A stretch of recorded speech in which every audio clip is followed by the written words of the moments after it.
Good morning, students. Good morning, sir. So today we are standing in class 12 room, and this is Minerva Public School, and we are going to explain very important topic of chemical kinetics, that is Arrhenius equation. Let's discuss about this equation. Firstly, this equation is given by Arrhenius, which is need to calculate the activation energy of reaction. It means that ये reaction जो given है Arrhenius के द्वारा जो दी गई reaction है, इसकी help से आप एक्टिवेशन एनर्जी को कैलकुलेट कर सकते हैं. What is the Arrhenius equation? Arrhenius equation is rate constant is equal to Arrhenius factor to the power EA upon RT. This is Arrhenius equation. तो यहाँ पर हम अलग अलग टर्म्स को जान लेते हैं. ए मीन्स क्या होता है, ए जो हमने यहाँ पे यूज किया है इसका क्या मतलब है, ई ए और R T.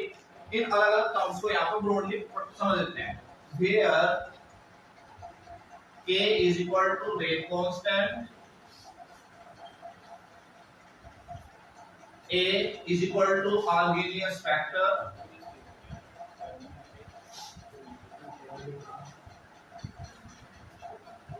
EA activation energy,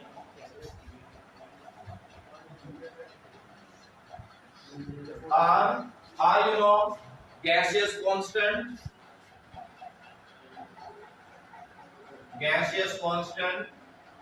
जिसकी वैल्यू आपको पता है वो 8.314 जूल. अगर यहाँ पे देखो वैल्यू अगर हमारे क्वेश्चन के अंदर जूल के अंदर दे रही है तो यहाँ पे 8.314 आप वैल्यू लिखोगे. अगर आपको दी गई है कैलोरी के अंदर तो ये वैल्यू चेंज हो जाएगी, आर की वैल्यू हो जाएगी फिर 2 कैलोरी पर मोल इन कैलोरी. तब ये वैल्यू आपको लिखनी पड़ेगी. इसके बाद टेम्परेचर, नॉर्मल टेम्परेचर आपको पता ही है कितना होता है, 198 Kelvin. So now this equation need to be calculated forward. क्योंकि आपको देखो ये एक रिएक्शन ले लेते हैं, let's consider a reaction, reactant से प्रोडक्ट बन गया आपका, है ना. तो एक्टिवेशन एनर्जी इसमें इंपॉर्टेंट होता है. एक्टिवेशन एनर्जी को ही हमें कैलकुलेट करना है. एक्टिवेशन एनर्जी होता क्या है, सबसे पहले तो ये चीज जान लो कि एक्टिवेशन एनर्जी क्या है. एक्टिवेशन एनर्जी का मतलब होता है minimum amount of energy for a reaction. मान लीजिए आपको किसी पहाड़ की चोटी पे जाना है ना, पहाड़ की चोटी पर चढ़ना है तो उसके लिए आपको कम से कम एनर्जी की जरूरत पड़ेगी. कम से कम आप पीक पर तो जाएगा और पहाड़ के आपको उस तरफ जाना, दूसरी तरफ जाना आपको, है ना. तो दूसरी तरफ तो आप आसानी से जा सकोगे भाई, उधर से तो आप जाना ऊपर चढ़े और लुढ़क गए, है ना, वहां पर चोट लगने के चांस है. लेकिन इस साइड से जैसे आप क्लाइंब करोगे तो वहां पर तो एनर्जी की जरूरत पड़ेगी आपको. तो वो मिनिमम एनर्जी है ना, वो मिनिमम एनर्जी जिससे कि आप पहाड़ की चोटी तक जा रहे हो वो क्या है आपकी, वो एक्टिवेशन एनर्जी है. तो here is the definition of activation energy also. Activation energy is the minimum amount of energy for a chemical reaction. Chemical reaction के लिए जो कम से कम एनर्जी चाहिए होती है रिएक्टेंट को तोड़ने के लिए, वो आपकी होती है एक्टिवेशन एनर्जी. अब रिएक्टेंट से प्रोडक्ट बनता है और प्रोडक्ट से रिएक्टेंट भी बन सकता है. It means that activation energy forward वाली भी हो सकती है. अगर मान लीजिए रिएक्टेंट से प्रोडक्ट बन रहा है तो इस क्वेश्चन कर दोगे इसका. अगर आप इसको प्रोडक्ट से रिएक्टेंट की तरफ लेकर आ रहे हैं तो यही आपकी क्या हो जाएगी, ई ए बी, तो ये बैकवर्ड हो जाएगी, है ना.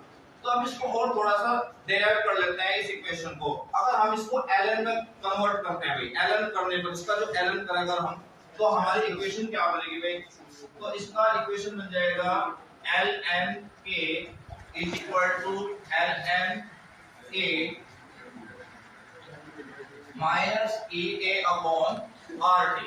अब देखो यहाँ पे हमने ई यूज नहीं किया, है ना. ई को हमने कैसे कैंसिल आउट किया, इसका मतलब क्या होता है L N E is equal to होता है, इसको जब हम लोग में कन्वर्ट करेंगे तो ई, तो इसकी वैल्यू हो जाती है 1.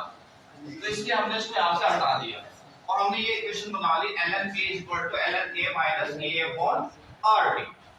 अब क्या करना है आपको, आपको करना है अगर हमारे पास रेट कांस्टेंट अलग अलग आ जाए, है ना, रेट कांस्टेंट अलग हो और टेम्परेचर भी अलग दे दिया जाए, तो at rate constant K1 if the temperature T1 ऐसे ही हमने एक कांस्टेंट K2 कर लिया और टेंपरेचर ले लिया क्या T2।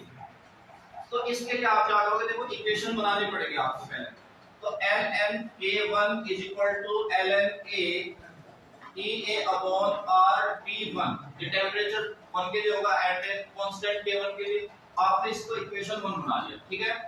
अब ऐसे ही ln K2 is equal to ln A minus EA upon R T2 हो गया।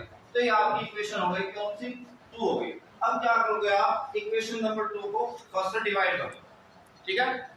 डिवाइडिंग इक्वेशन बाय 1, तो आपको क्या करना होगा, ln K2 अपॉन K1 आपने कर दिया डायरेक्टली, हमने इसको कर दिया ऐसे इज इक्वल टू, ये तो आपको कैंसिल आउट हो जाएगा है ना, डिवाइड आ गया। तो आप अब क्या लिखोगे, देखो यहां से हम कॉमन ले लेंगे EA अपॉन R, ब्रैकेट में आपको आ जाएगा क्या 1 upon T1 minus 1 upon T2। अब इसको और फॉरवर्ड ले जाते हैं, ln K2 upon K1 is equal to EA upon R। अब इसको क्या करना है आपको, देखो एलसीएम हो गया, तो ऊपर क्या आ जाएगा T2 माइनस T1 और नीचे क्या आ जाएगा T1 इनटू T2। अब इसको देखो ln को log में कन्वर्ट करना आपको, ठीक है, log में बदल इसको, तो ये हो जाएगा log K2 upon K1 is equal to EA upon, अब यहाँ इसकी वैल्यू लिखोगे 2.303 R T2 minus T1 upon T1 into T2। तो ये आपकी एक्टिवेशन एनर्जी जो different constant and different temperature पर गिवन है, वहां से आप एक्टिवेशन एनर्जी को कैलकुलेट कर सकते हैं, समझे ना। कर पाओगे इक्वेशन को, नीचे से फिर से देखो दोबारा, यहाँ पे हमने जो है डिफरेंट कांस्टेंट लिया था, एट K1 इक्वेशन बना ली, एट K2 दिस इक्वेशन आपकी बन गई। देखो यहां से भी आप इसको क्या कर सकते हैं, या तो मैंने डिवाइड किया, इक्वेशन 2 को आपने 1 से डिवाइड कर दिया, अगर आप डिवाइड नहीं करना चाहते तो यहाँ आप इसको सब्सट्रैक्ट भी कर सकते हैं, मतलब कि यहाँ पे माइनस करना, इक्वेशन 2 को 1 से आप इसको घटा दीजिए, तब भी आपका ये वैल्यू आएगा, ठीक है ना, समझ गए ना आप। इसको कोई प्रॉब्लम है? No sir. ठीक है, तो अब इस पर हमें एक क्वेश्चन भी ले लेते हैं। देखो इसी पर एक क्वेश्चन ले लेते हैं, क्वेश्चन सॉल्व करते हैं और पता लग जाएगा कि हमने जो इक्वेशन अभी सीखी है, क्या हम इससे हम क्वेश्चन को सॉल्व कर पाएंगे या नहीं कर पाएंगे, ठीक है ना। तो let's see the problem based on Arrhenius equation. तो हमारा क्वेश्चन क्या है, देखिए प्रॉब्लम लिख लेते हैं आगे। प्रॉब्लम है calculate activation energy for a reaction if rate constant is 1.2 into 10 inverse 3 per second at 40 degrees Celsius and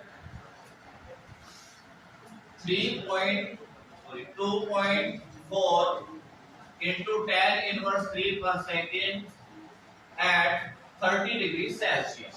तो ये क्वेश्चन दे दिया आपको, ठीक है, ऐसा क्वेश्चन आपको मिलेगा।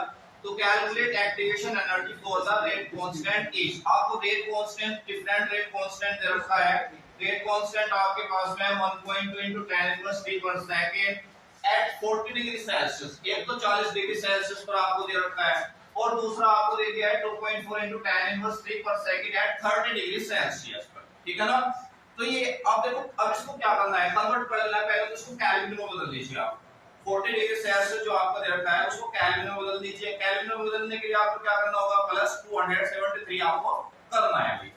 तो इक्वेशन आपकी क्या बनेगी अभी, log K2 upon K1 is equal to EA upon 2.303 into R। उसके बाद आपने लिखा T2 minus T1 into T2। हमारी वैल्यूज दे रखी है यहाँ पे, देखो K2 आपके पास है क्योंकि यहाँ पे देखो रेट कांस्टेंट दो दे रखे, रेट कांस्टेंट आपके पास है। पहला रेट कांस्टेंट आपका 1.2 into 10 inverse 3, ये तो हो गया K1, और K2 आपका है 2.4।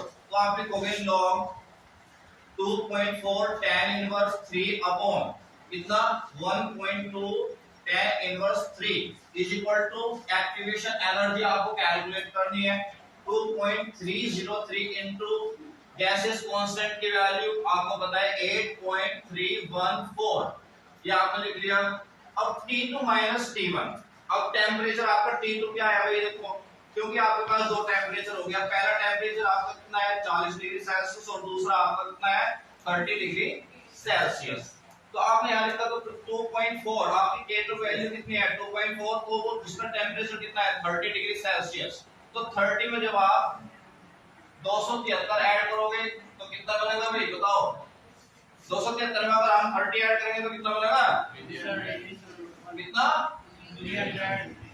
303 लाउड में बोला ब्रो, आवाज नहीं आ रही 303 केल्विन। इसके बाद जो यहाँ पे देखो कि सेकंड वाला कितना है 40, तो 40 प्लस 273 केल्विन इसका कितना हो जाएगा 313 केल्विन। तो अब यहाँ पर वैल्यू पुट कर दीजिए। अब T2 कितना है आपका, T2 तो आपका ये हो गया और ये हो गया आपका T1, तो T2 आपका है 303 और T1 आपका 313 अपॉन 303 इनटू 313।